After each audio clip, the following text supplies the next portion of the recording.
In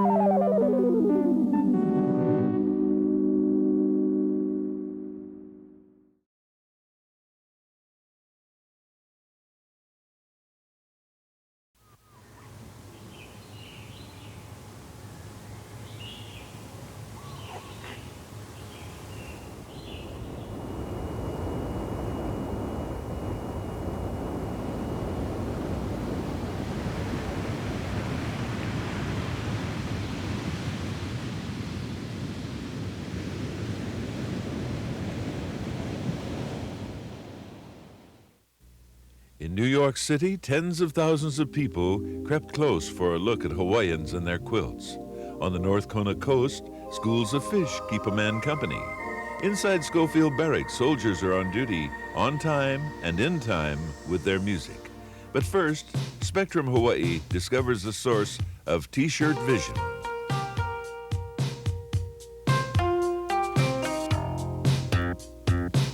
You will find them just about everywhere, on just about everybody. T-shirts. Once plain white undergarments for men, T-shirts have gone public in a big way.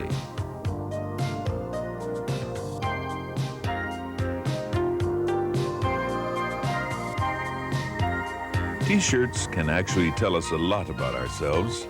They speak about where we've been, our political positions, the sports we enjoy, and even the beer we drink. They present silent but ever-present statements about who we are or hope to be to the rest of the world. They can also be art. Each printed shirt requires a certain degree of design, color selection, and application technique.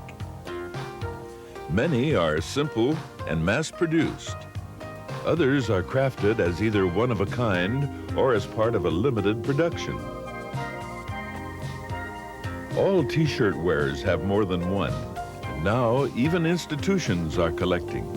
The Honolulu Academy of Arts is planning to print T-shirt designs onto archival material for preservation.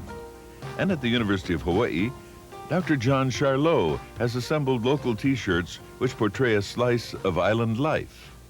Here you see one of the very first popular T-shirts in the island, Hawaii Haleiwa strain poi.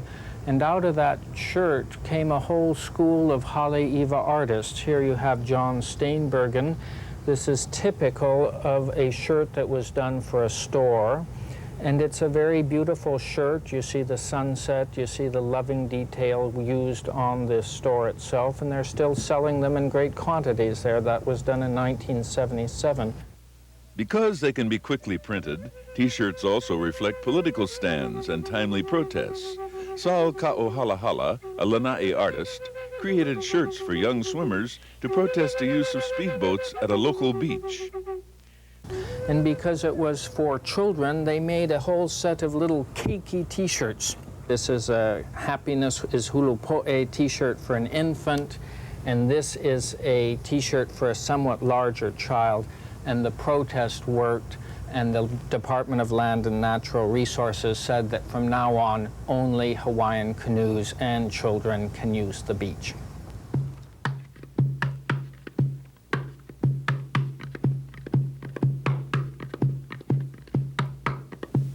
Cultural groups such as dance halaus often print their own shirts to identify their members and their interests. So when you wear these things around the street, all sorts of aspects of our local life are brought to your attention, and they're brought to your attention in a typically Hawaiian way, which is through beauty, through the visual loveliness that we see all around us in nature.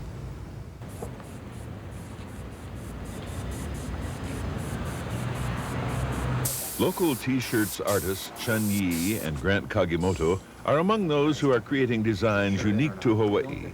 Their tools may differ. Yi uses an airbrush, while Kagimoto applies his design with a silk screen. Their subject is life in the islands.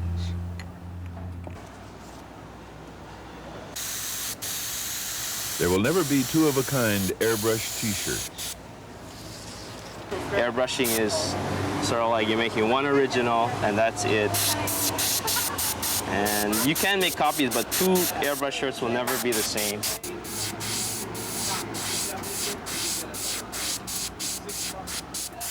I like to do airbrushing over the other farm.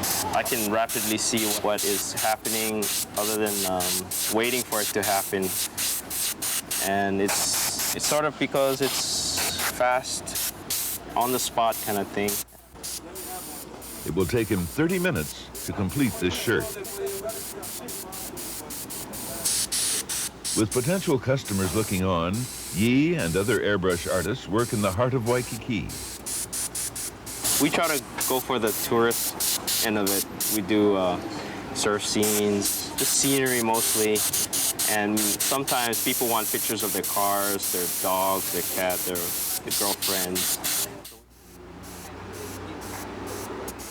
Yi composes as he paints. His canvas is the front of a medium-sized shirt. His tools are mechanical and require skill and practice. Like how to hold the thing, spray it, air pressure, paint. But after you get over that, you have the freedom just to create, and you just have the art to think about what you want to create, what you want to do, how you're going to approach it. Their colors are bright. Young buyers prefer the fluorescent hues. Seen as a souvenir that will provoke memories of a Hawaiian vacation.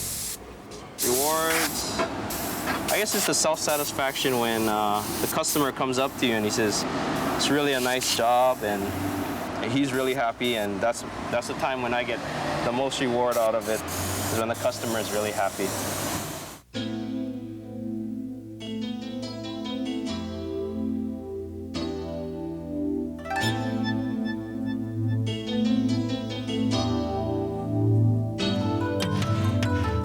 Far away from the crowds of Waikiki, Grant Kagimoto sits alone drafting new design ideas for his company, Cane Hall Road. The name, Cane Hall Road, like the design ideas, is taken from the context of island life, which is rapidly changing. We're trying to capture, I think, a lifestyle that we're familiar with, being in our mid-30s. It's not as much the lifestyle my father's generation is familiar with, nor is it the lifestyle my nephews or nieces may be familiar with. We more or less design from our own personal experience. We try to have a subject matter that's fairly broad, but as we see the local neighborhood shave ice stands disappearing around us, and as we see more and more fast food establishments come up with this kind of generic American quality to them, we fear that those things that have made Hawaii a unique and wonderful place to live in, we feel those things are disappearing, and we have an obligation to some extent to preserve that. It is a subtle message laced with visual and verbal puns and just good design. 10 University of Hawaii art students began Cane Hall Road 10 years ago. Today, only Kagimoto and his partner, Carol Hasegawa, remain. Hasegawa produces a new upscaled line of shirts featuring abstract designs. Before any shirts are printed, the design is subjected to a critique by the staff. Whatever the word classic or the musubi, that's a possibility, but I was afraid it might be too close to either Mango Summer. Perhaps the classic shouldn't be darker, but maybe you could use a bright neon like fuchsia instead of it being black. After conferring with retail store buyers, Kagimoto makes the final design. Then he and Glenn Shiraki go to work. 15 designs are put into production annually. It is because of artists like Yi and Kagimoto that the simple white undershirt of yesteryear has taken on a new dimension. It's transcended their simple, basic utilitarian quality and have become just a staple in what you would wear. And they're worn in so many different kinds of activities for so many different kinds of reasons.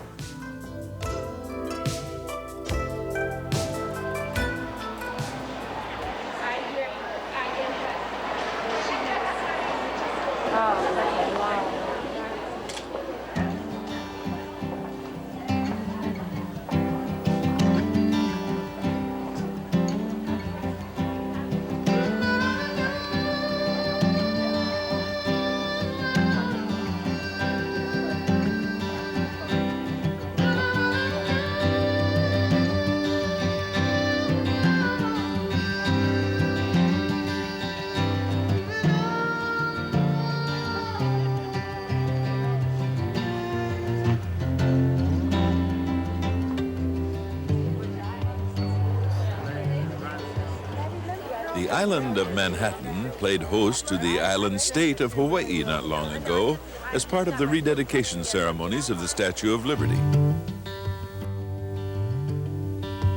He's a streamlined man. Watch the wind from his direction as it breaks. The Great American Quilt Festival invited a display of Hawaii's cultural heritage. The Hawaii craftsmen responded by organizing lectures, workshops, demonstrations, and clinics for personal instruction. On this one, my first quilting after I had finished appliquing it was right here. The unprecedented nature of this event was not lost on Hawaii Craftsman President Benji Bennington. This is the first time we've taken an exhibition outside the state, and it is lending a whole new direction to what we feel we could do as a state organization supporting the arts in Hawaii. And the arts of the quilt are so important to the culture and the peoples of Hawaii. Hawaii's participation was funded by Hawaiian Tel through a grant from GTE. And who helped decorate the hall, man the booths, pass out programs, and monitor the quilts? 35 New York Hawaiians selected by the Hawaii Visitors Bureau Regional Director, Jimmy Kaina. Up in the valleys, I'll sing so. Hawaiians residing in New York might be full-time entertainers, students, airline, or federal employees, but they responded to the call vigorously. So I'll understand all the tender meaning. 30,000 people in 4 days passed by these symbols of Hawaii. 17 quilts were on display, but not one was for sale. Hawaii's bold quilt colors startled the spectators with their free and flowing style, quite unlike the ordered geometric patterns commonly found on the mainland. This quilt of maili, breadfruit, and kahili is from Washington Place. It was given to Queen Liliuokalani in the 1890s. The legacy of Hawaii drew the observers and interested quilters, but master quilter Meali'i Kalama noticed another attraction. It seems to me that all the other quilters seem to accept that this was part of the beginning of quilting in the islands, and that the way it was introduced was, it had a kind of a deep spiritual value in its presentation. America, from New York to Hawaii, is that diversity with unity of which we are all so very proud. America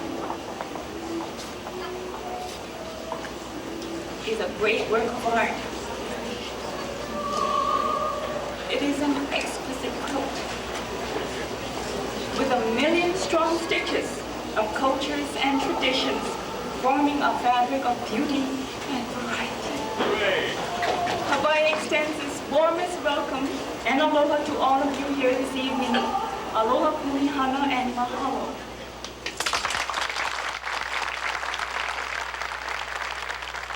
Strike those chords.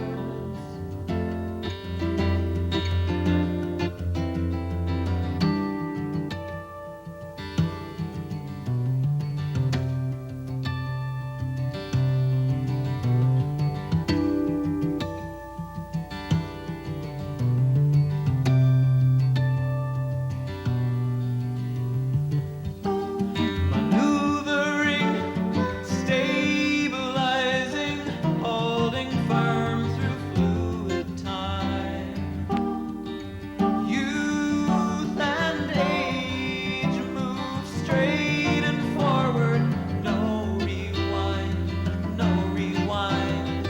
The streamlined man.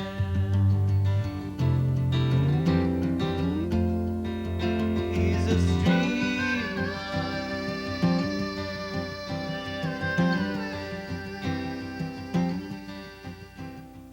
New Yorkers soon learned the difference between a paniolo and a pineapple. They were glad they came. It was a welcome respite from a cruel April. There was snow outside.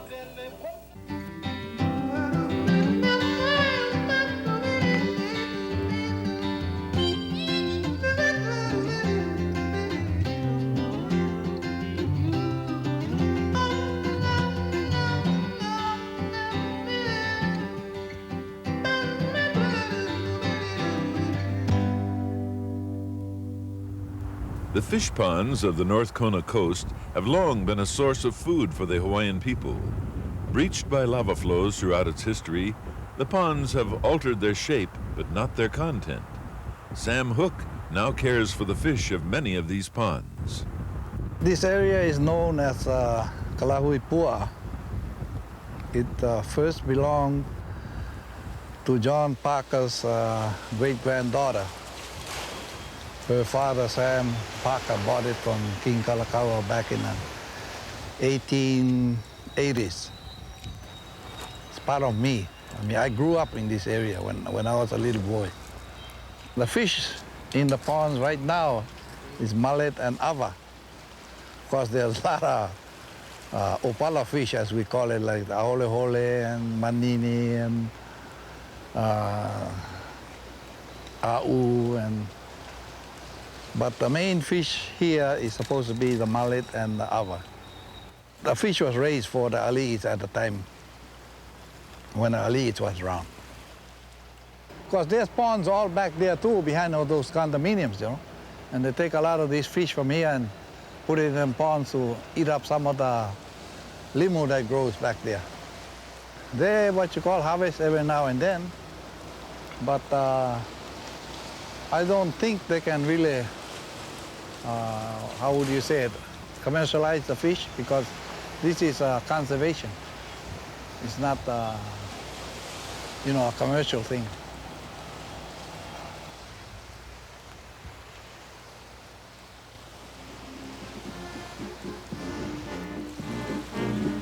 The battalion marches on.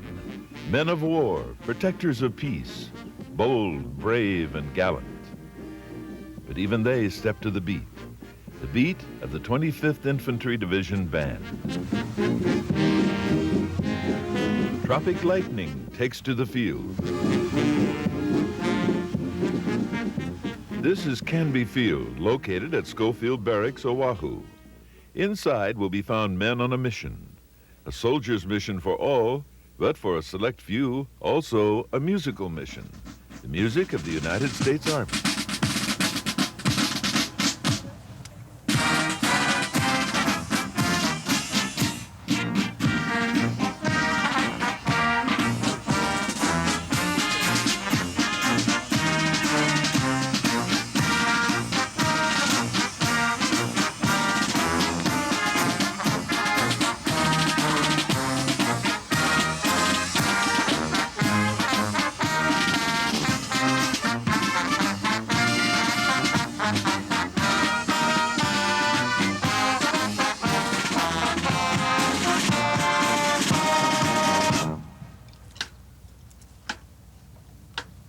Entertainment to the troops, to further the community relations of the United States Army, to enhance the esprit de corps. That's their primary mission.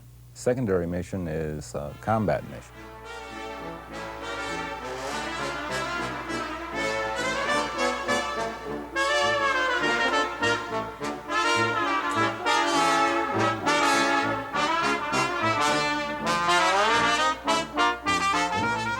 A brass quintet might be the goal of a soldier musician, but for that privilege, he must do all other missions as well. I came in to play my horn. I didn't have the money for school at the time. I'm from a steel mill town, and I didn't want to go right to college. I just was kind of tired of school.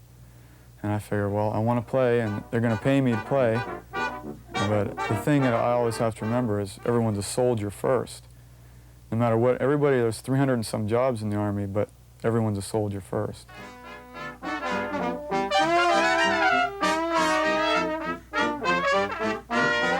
I remember I wasn't in the 25th in Vietnam. I was very close by, and we came up with a number of times we'd get reports of the band playing somewhere, and all of a sudden put down the instruments, pick up the rifle, and go.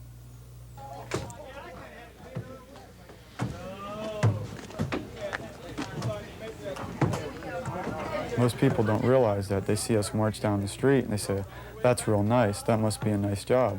They don't see us crawling in the mud with our rifles, which we have. We have gas masks. We do all that stuff, all that guerrilla training. We do it because we're in the Army.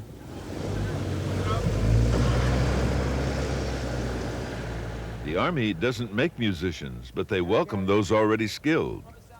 Because we were pretty well told when we went to the school, if you don't already know it and can't do it, goodbye.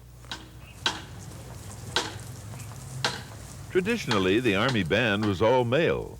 That is, until Teresa Collins came along.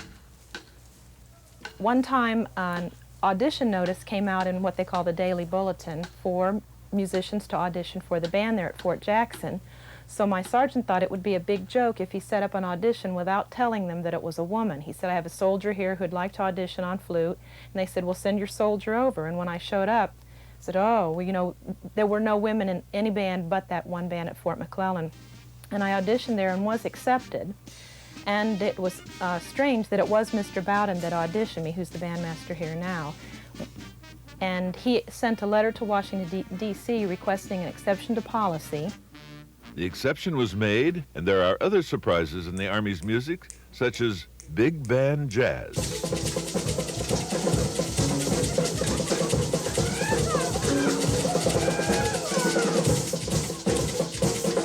The band came to my hometown. The all-Army jazz band came, played a concert, and that's where I knew that there was even bands. I didn't even realize it. And I signed up for 3 years just to try it out because I wanted to play.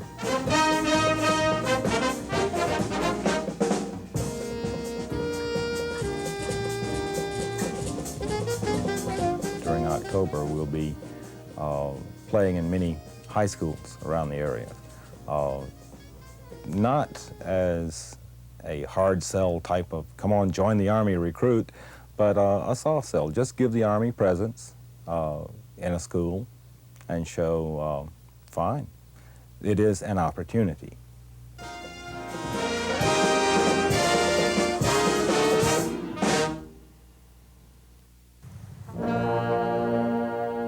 When the musician takes to the field, he does what's expected of him, as does every soldier who follows this creed. I am the infantry. I am my country's strength in war, her deterrent in peace. I am the heart of the fight, wherever, whenever. I carry America's faith and honor against her enemies. I am the queen of battle. By my steadfast courage, I have won 200 years of freedom. I forsake not my country, my mission, my comrades, my sacred duty. I am relentless. I am the infantry. Follow me.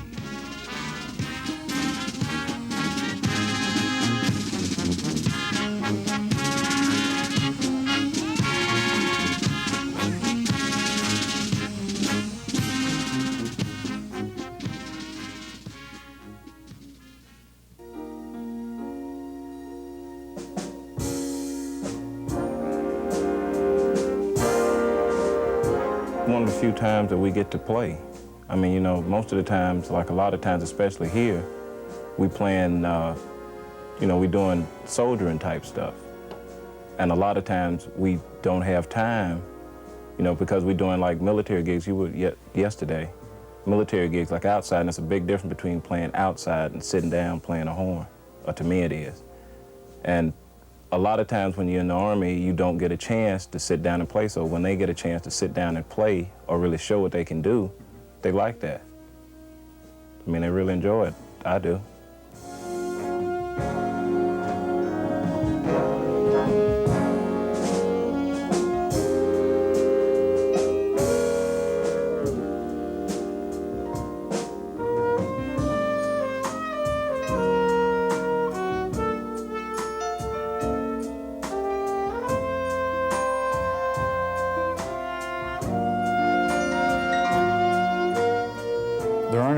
There aren't any first-termers in this band. That's why you'll see everyone's a sergeant. The reason everyone's a sergeant here is because everyone's been in that long.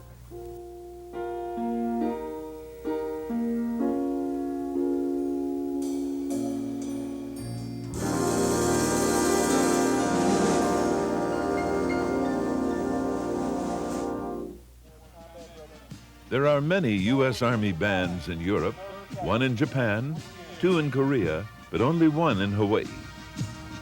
It's an assignment to covet, but newcomers need not apply.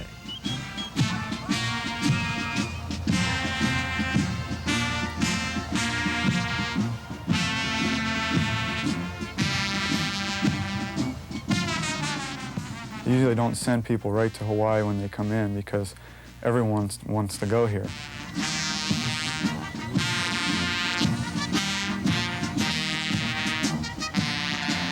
Hawaii is sort of held up as a re-enlistment area where, fine, you want to, we'll give you, if you stay in, we'll give you Hawaii, you know, come on out, enjoy paradise for a while.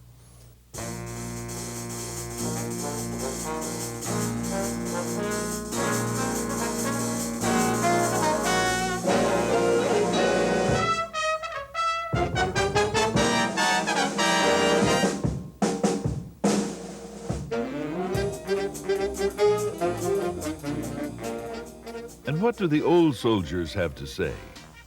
The musicians who met their duty by foiling the purpose of alien hostilities or by stirring their comrades with a bugle call. They come up and they hear the band playing an old march that they really love or something like this, and they'll say, boy, that makes me really proud today. That type of thing.